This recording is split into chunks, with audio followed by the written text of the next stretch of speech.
The morning sun filtered through the tall windows of Magnolia Bakery as Thomas Chen straightened his tie and stepped inside. At 62, he had learned to appreciate small rituals, his daily coffee, a fresh pastry, quiet moments before the chaos of business meetings began. Behind the counter, two young workers greeted customers with practiced smiles.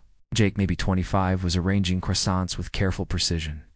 Beside him, Maria chatted warmly with a regular customer, her ponytail swinging as she boxed up an order. Thomas barely noticed the woman and child standing near the display case at first. But something in their stillness caught his attention. The woman, perhaps 40, wore a weathered olive jacket that had seen better seasons. Her hair fell in unkempt waves around a face marked by exhaustion and something deeper. The particular weariness that comes from carrying burdens too heavy for too long. Beside her, a girl of about 6 clung to her mother's hand. The child's dress, though clean, was faded and patched. Her eyes, wide and curious, traced the rows of golden pastries with an expression Thomas recognized instantly. Hunger, not the ordinary kind, but the profound emptiness of a child who understood scarcity. He moved closer, pretending to examine the selection of bread.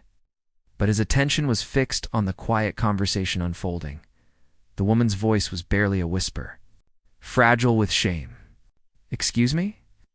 I know this is unusual, but do you have any expired cakes? Something you might throw away? It's my daughter's birthday tomorrow, and I thought perhaps." Maria's smile faltered. She exchanged an uncertain glance with Jake. Jake cleared his throat. "Ma'am, we don't really give out our products. Company policy. Everything unsold goes to—" "I understand," the woman interrupted softly. "I'm sorry.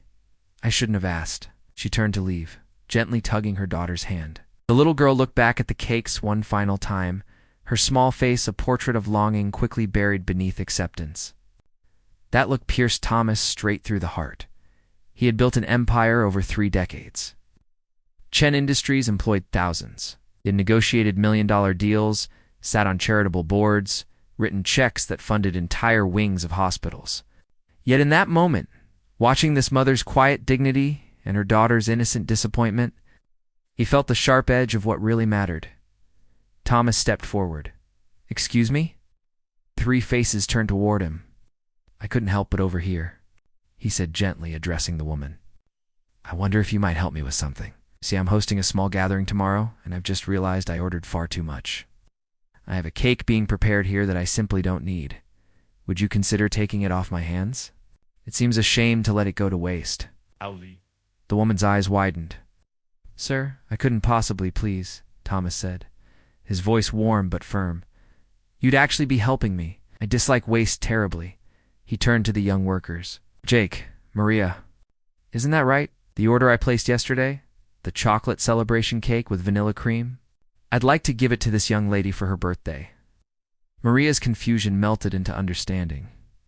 Jake nodded quickly. "But sir," the woman stammered, "I have no way to pay. It's already paid for," Thomas said simply. "Already ordered. All I'm asking is that you ensure it doesn't go to waste, that this beautiful young woman has a proper birthday celebration." The little girl's face transformed. Wonder bloomed across her features like sunrise. The mother's eyes filled with tears. "I don't know what to say. This is too generous." "Say you'll have a wonderful birthday tomorrow," Thomas replied, looking down at the child. "How old will you be?" The girl held up 6 fingers, momentarily too overwhelmed for words. Thomas smiled. 6 is a fine age. A very important birthday. He glanced back at the counter. "Jake, please add a dozen of those butter cookies as well. Our birthday celebrations need cookies." As Maria began preparing the order, Thomas knelt slightly to meet the child's eyes. "What's your name?" "Sophie," she whispered.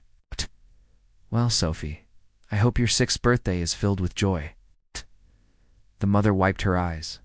"Sir, you've given us more than food. You've given us hope. May I know your name?" "Thomas," he said simply. Just Thomas. As they prepared to leave, boxes carefully balanced in the mother's arms and Sophie clutching a small bag of cookies, the woman paused. "Thomas, I want you to know, someday when I'm able, I'll pay this forward." I'll remember this kindness. I believe you will, Thomas said. That's how light spreads in this world, one small kindness at a time. After they left, Maria approached him quietly. Mr. Chen, that was beautiful, but there was no cake order, was there?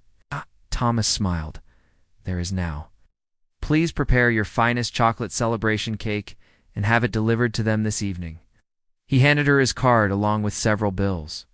And Maria, Jake, the difference in what I've given you and the cost of the cake and cookies, that's for you both. Thank you for understanding what mattered more than policy today. Thous. Thomas left the bakery, his coffee forgotten. He felt something he hadn't experienced in years, not the satisfaction of closing a deal or the pride of corporate achievement, but something simpler and infinitely more valuable. He felt human, connected, purposeful in a way that transcended balance sheets. That evening, his assistant asked why he was smiling. I met someone today who reminded me why we're here, Thomas said. Not to accumulate, but to lift. Not to hoard, but to share. A mother with nothing taught me everything. He thought of Sophie's face, of that moment when wonder replaced resignation. Somewhere in the city tonight, a little girl was celebrating her 6th birthday with a cake she'd never expected.